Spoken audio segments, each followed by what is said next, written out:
This video is going to break down everything you need on your credit profile in order to secure $250K in credit card funding. Ever want to know exactly what you need on your credit profile in order to secure a big round of funding? I'm going to break down everything you need on your credit profile in order to secure $250K in funding. What you need, what you shouldn't have, what you must have in order to secure that big bag. Let's get into the video. So unlike credit, which is not free and you do have to pay back, hitting and destroying that like button doesn't cost you 1 penny. Not only does it tell the YouTube algorithm that you like these kind of videos, but it lets me know to keep making them. So go ahead and destroy that like button. I'm serious, hit the like button. All right, let's get into the video. So the first thing you need to know when it comes to building your credit profile is that history is everything. No history, no money. And what worked a few years ago simply doesn't work today. So quick side note, before we actually start talking about the funding, if your credit profile is not clean of collections, charge-offs, car repossessions, late payments, anything negatively reporting, you cannot even think about funding. The first thing you need to do is get your credit profile cleaned. Once your credit profile is cleaned, you can go to the funding phase. Now, if you want just a personal loan, which I will talk about in this video why you should stay away from those, you can get those with maybe some high usage or 1 late payment. But if you really want to maximize your chances on getting 100, 200, 300K in funding, you want a squeaky clean profile. So there's a lot of talk going around in the credit community about trade lines, authorized users, buying someone else's history. Should you do it? Should you not do it? Should you do 3 or 4 on your profile? What should you do? Now, trade lines aren't dead, but people need to understand that trade lines are not everything. You can't just simply have trade lines and think you're going to go out there and get 250, 300,000 in funding. Now, let me give you the mindset behind trade lines. It's not your money. If I have this 10K credit card right here, and I've been making the payments, as you can see, it's from First Tech. You might not even have heard of that bank, but this is a credit union in California. If I add you as an authorized user onto this account, it doesn't prove to any lender out there that you're responsible for making your payments. You're responsible for keeping your usage under a certain threshold. It just shows that you have a credit card. It doesn't actually show that you're responsible. So you need to get inside these lenders' head and show them that you're responsible with money. And just having a bunch of authorized users simply won't do it. Now, as far as how much an authorized user will cost you, depending on who you get it from, and I always recommend getting it from somebody that you know, because every time you go through a big name company that has hundreds and hundreds of slots available, either they don't hit, they take forever to hit, or they'll unexpectedly hit and fall off. So I've experienced it with a few different companies, and now I just sell my own trade lines, and I have 100% posting ratio. So if I add you to my trade line, they're going to hit. It's going to hit in 3 months. It's going to hit in 5 months. It's going to hit in a month and fall off and hit and fall off. You don't have to deal with any of that. So make sure who you're buying it from, you actually know them, because there's a good chance if you buy it from a company, it won't hit. Now, as far as how much an actual authorized user costs or a trade line costs, you're looking at between $300 and $1,500. And you can expect for it to stay on your credit profile between 60 and 120 days. It depends on the company that you buy it from, how long they're going to let it stay on your report. But yes, they're good, but that can't be the only thing you have. And I'm going to explain what is the other main factor you must have on your report to really show that you're responsible and credit worthy.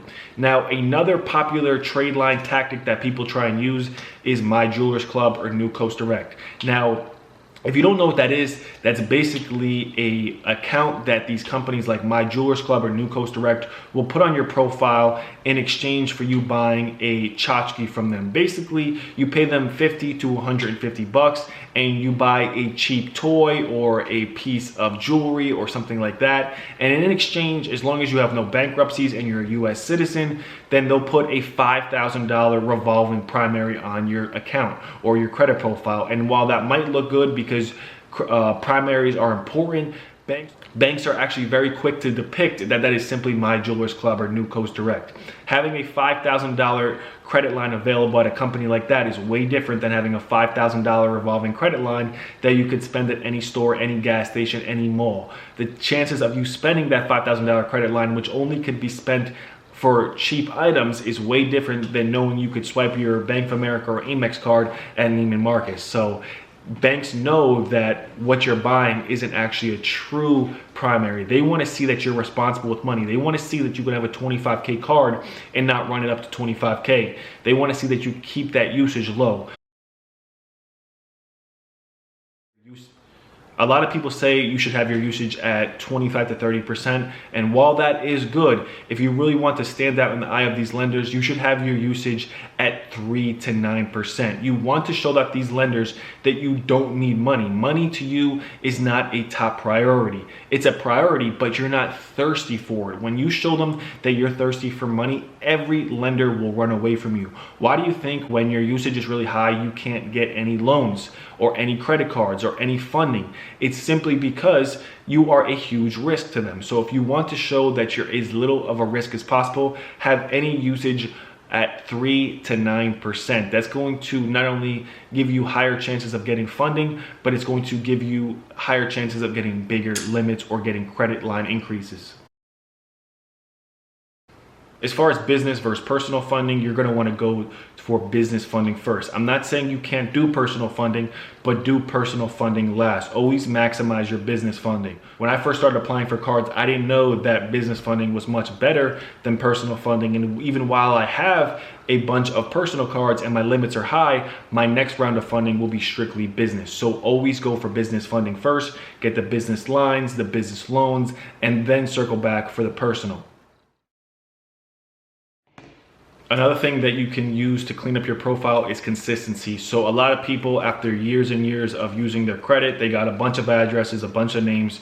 Try and have one of everything. One name, one address, one employer. Don't have too many things. In fact, too many things will lower your score. And once you get them removed and verify with the credit bureaus that you only have one address, that might give you a 10 to 15 point boost on your credit profile.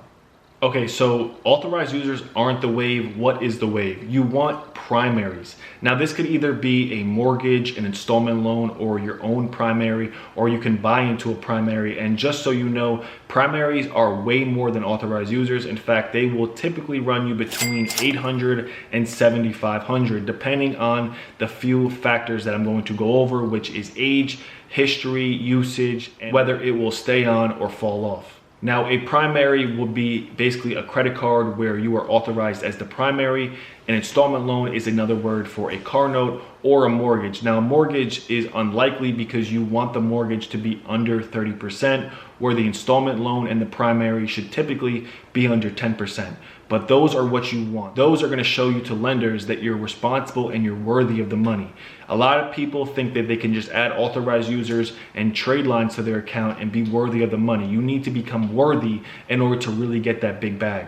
Some of you might be thinking, wow, Felix, you got me waiting a long time and you might be having me spending a lot of money just to get this bigger bag. I might just go with a smaller bag and get something.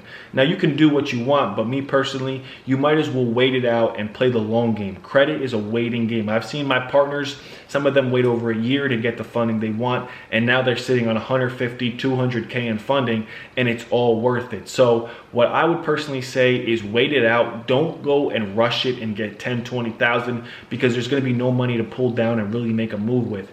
If you really want to make a move, you might as well get business funding. Business funding might cost you a little more, but you're going to get so much more. You can't even put them both in the same basket. You're going to literally get 10x of business funding of what you would get with personal funding.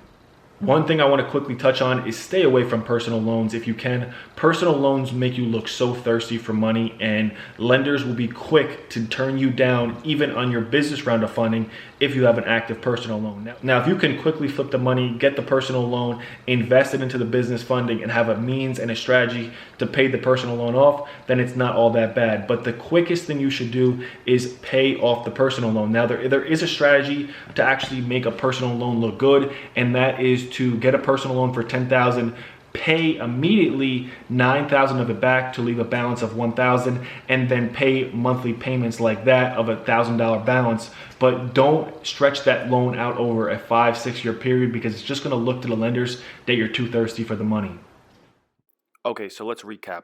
The perfect profile you need in order to obtain 250K in credit funding. So in the video, I realized that I actually left a few things out, but I quickly want to just touch on everything. So AUs are good, but they are not everything. Yes, I still recommend having an AU or two, but you can't think that you're going to get a max amount of funding with just AUs. You need at least a $25,000 primary that has 3 years of history, 3 to 10% usage, and no missed payments. Now, that could either be a revolving credit line, a mortgage, or an installment loan, aka a car note. Also, you want to stay away from personal loans without the proper strategy, unless you have the means to quickly flip it and pay it down, or if you're going to play it where you're going to use the personal loan money to actually invest into a high cash flow business that you can quickly pay it back, or use it to build up your business funding process, then I would actually recommend staying away from the personal loans unless you just want a small round of funding. If you just want 20 to 30,000, you can do that with just a personal loan, and you don't even have to worry about getting the primary or the next piece, which is actually getting associated with an LLC. So also stay away from My Jewelers Club like accounts, because in all honesty, those primaries aren't even worth it, and in fact, the system will actually think that you're trying to trick it. That's a form of trickery. In all honesty, it's just not effective anymore. So getting My Jewelers Club like accounts and New Coast Direct, even though it is a 5K primary, it's just not effective. And then you also want to be associated with an LLC of 3 years and an 80 paydex score. So what I mean by that is an 80 paydex score is a company that pays its bills on time at the due date, or a 90 paydex score is something that pays 10 days before the due date. And make sure the LLC you're tied to is not a real estate company. Real estate companies are shamed on when it comes to getting funding, because they're giving you their money because you already have an investment that's going to turn over. Real estate is looked at as a high risk business, so don't be associated with any LLCs of real estate. Now let's get back into the video. So let's just recap. So stay away from thinking that you only need AUs, you only need trade lines. Yes, they'll help, but those aren't the only thing you need. These banks and lenders are onto this. Just having My Jewelers and New Coast Direct will not get you a bag. If you're looking to get 5, 10, 20,000, you might be good. But if you're looking to secure a 6-figure funding round, then you're gonna need some more swinging power behind you.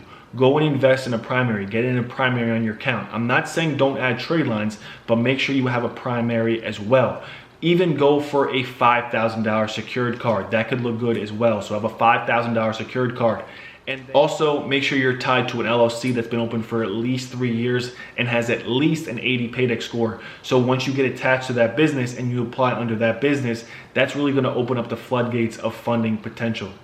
Also, make sure you got that primary of at least 25K, 3 years of history, and 3 to 9% usage. Some people will tell you that you need 25 to 30% usage, which isn't bad, but if you really want to maximize your potential, keep your usage at 3 to 9%. Now, before we end this video, I just want to invite you to book a call with me to achieve a successful round of funding. My partners and I have done it for many clients where we achieve a successful round of funding for them, and we can come up with a strategy depending on where your profile stands. So go ahead, click the first link in the description. It doesn't cost you anything, and we can jump on the phone and come up with a successful funding strategy. Thank you guys for watching, and I'll see you guys later. Peace.